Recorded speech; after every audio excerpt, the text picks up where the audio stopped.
ஒரு வசன தியானம். பழைய ஏற்பாட்டின் புஸ்தகம் உபாகமம் 8ஆம் அதிகாரம் 18வது வசனம், பக்கம் 235. உன் தேவனாகிய கர்த்தரை நினைப்பாயாக, அவரே உன் பிதாக்களுக்கு ஆணையிட்டு கொடுத்த தம்முடைய உடன்படிக்கையை உறுதிப்படுத்தும்படி இந்நாளில் உனக்கு உண்டாயிருக்கிறது போல ஐஸ்வர்யத்தை சம்பாதிக்கிறதுக்கு தான பலனை உனக்கு கொடுக்கிறவர்.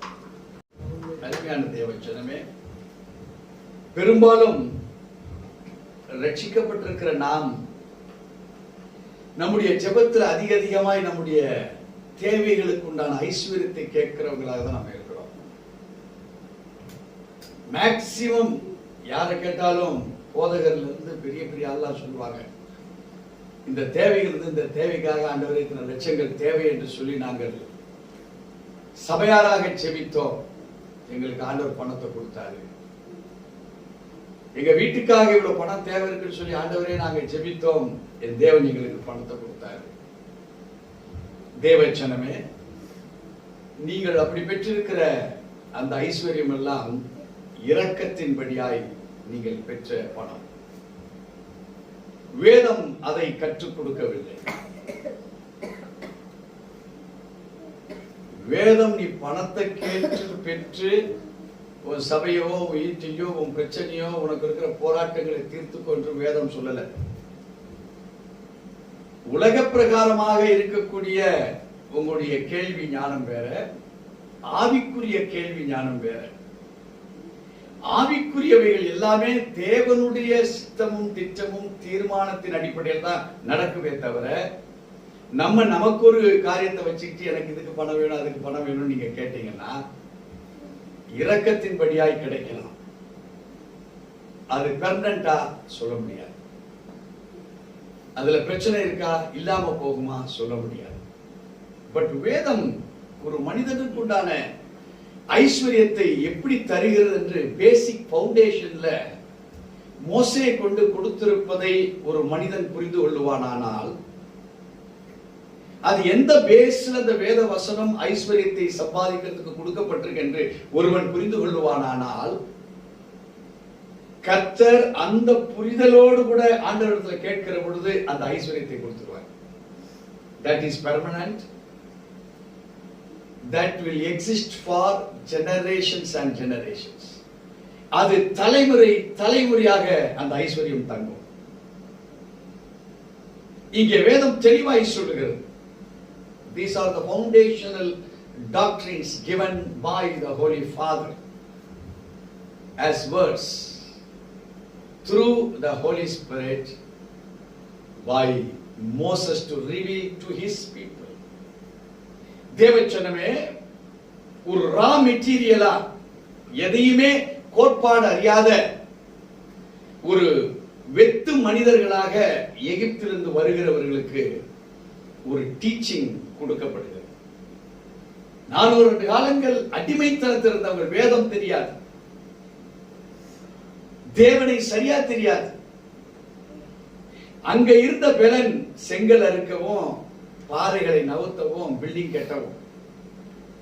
பட் இப்போ ஆவிக்குரிய பெலனை குறித்து என்ன செய்ய முடியும் என்பதை இங்கே மோசேயின் மூலமாக இங்கே தேவன் அழைத்து வருகிற ஜனங்களுக்கு அந்த கோட்பாடுகளை, the law, the regulations, the doctrinal facts, இதெல்லாம் கற்றுக் கொடுக்கிறார் through Moses.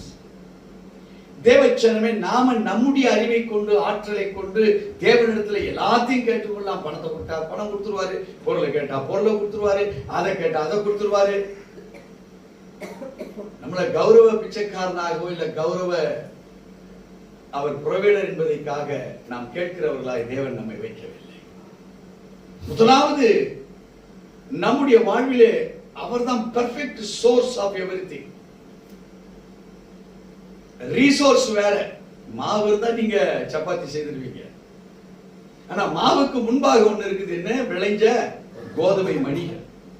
அது உன்னாலேயோ என்னாலேயோ இந்த மண்ணுல எதையோ போட்டு ஒரு கோதுமை மணியை ஒரு ஆள் கூட நீங்க தயார் பண்ண முடியாது.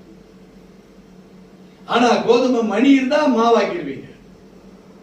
அது என்ன வேணா உங்களால் செய்ய முடியும். But what is the source? அந்த கோதுமை மணியை தயார் பண்ணுகிற சோர்ஸ் என்ன சொல்லுது?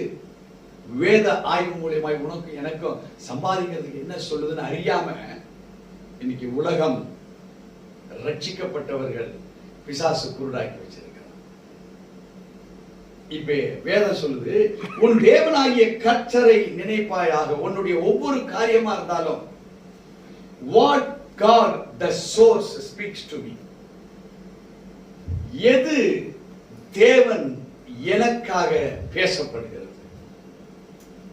இதை யார் உணர்றாங்களோ அவன்தான் தேவ ஞானத்தினால் தூண்டிவிடப்பட்டவன். ஒரு நெருப்பு எரியப்பட வேண்டுமானால் அந்த நெருப்பு என்ன செய்யணும்? தூண்டிவிடப்படணும். ஒரு கேஸ் எரியுது, அங்க பிரஷர் இருக்கிற வரைக்கும் அந்த கேஸ் தள்ளி என்ன செய்யுது? அந்த ஸ்டவ்ல எரிய விடும்.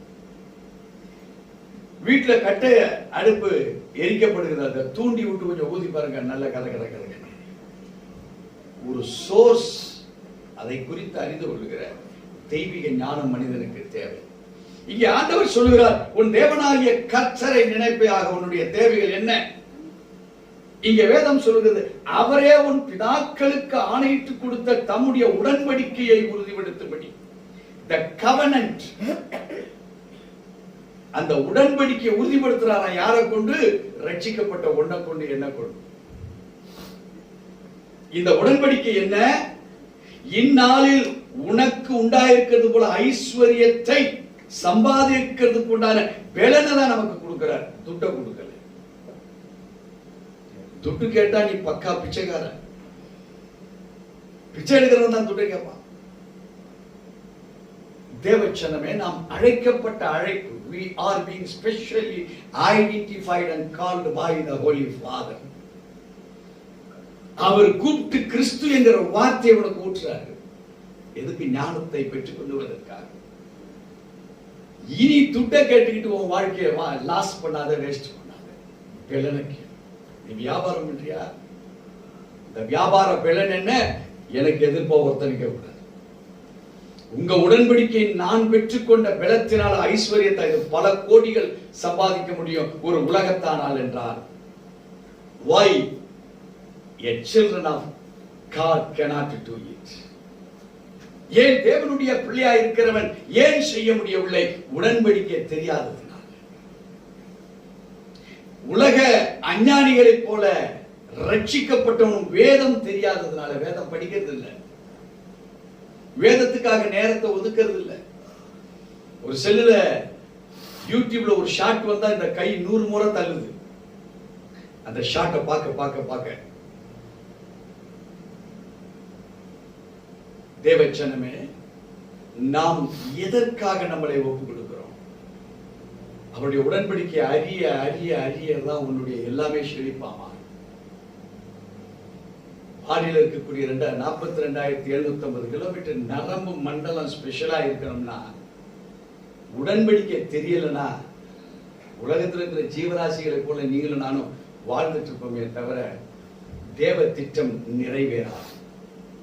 இங்கே வேதம் சொல்லுகிறது மிக தெளிவாய், கடைசி அந்த வசந்த கடைசி, அந்த பலனை உனக்கு கொடுக்கிறவர். ஆங்கிலத்தில் provider. It is called as provider.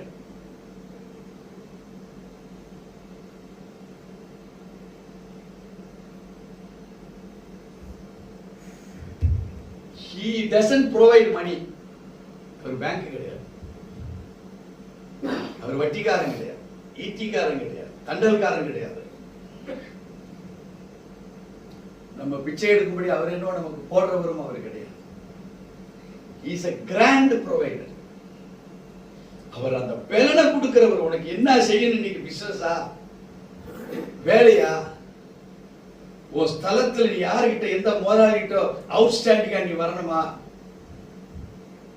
இதைதான் அவர் கொடுக்கிறார். தன்னுடைய உடன்படிக்கை பிதாக்களுக்கு ஆணையிட்டு கொடுத்தார். இன்னைக்கு அழைத்து வரும்போது சத்தியங்களை வெளிப்படுத்தி கொடுத்தார் மோசே மூலமாக. It is a document. அது ஒரு பத்திரம். இந்த பத்திரத்தை யார் வச்சிருக்கிறானோ அவனுக்கு சகலமும் உரிமையாய் கொடுக்கப்படும், பெற்றுக்கொள்ள முடியும். தேவச்சனமே, நானும் கச்சேரிக்கு போறேன்றது வேதம் கிடையாது. உணர்ந்தவர்கள் தான் வேதத்தினுடைய பலனை பெற்றுக்கொள்ள முடியும். சோ இனி நீங்க உங்க பலனை நம்பாதீங்க. உங்க பலனை போட்டு உபவாசம் இருந்து அது இருந்து இது இருந்து துட்டை கேட்காதீங்க. யாரோ ஒரு துட்டு வச்சிருக்கிறாரு, அவர் உழைச்சி வச்சிருக்கிற துட்டை தான் நீங்க ஓசையில் வாங்கிட்டு வரீங்க. வேதத்தின் உடன்படிக்கை என்ன என்பதை அறிகிற அறிவை பெற்றுக் கொள்வதற்கு ஓம் பலனை கொண்டு வேதத்தை ஆராய், ஓம் ஞானத்தை கொண்டு வேதத்தை ஆராய். யூடியூபுக்கு ஒதுக்குற டைமை எடுத்துட்டு இதுக்கு அந்த டைமை போட்டு வேதத்தை ஆராய். இப்போ 2 பலன் உங்க மூளை பலன் ஆகும். அந்த சோர்ஸ பத்தி அறிந்த உன்ன திரேகம் பலன் ஆகும். நீ 1000க்கு எதிர்பார்த்து போவ, நீ செய்த வேலை நிமித்தம் 10,000 உனக்கு கொடுக்க போற.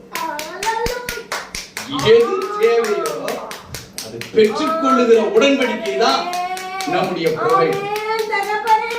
இதை யாரு உள்ளத்தின் ஆழத்தில் பெற்றுக் கொள்கிறாங்களோ அவங்க எதை வேணாலும் சாதிக்க முடியும். அல்லேலூயா. எத்தனை பேர் விசுவாசிக்கிறீங்க? அவர் உடன்படிக்கை, அவர் தான் சோர்ஸ்.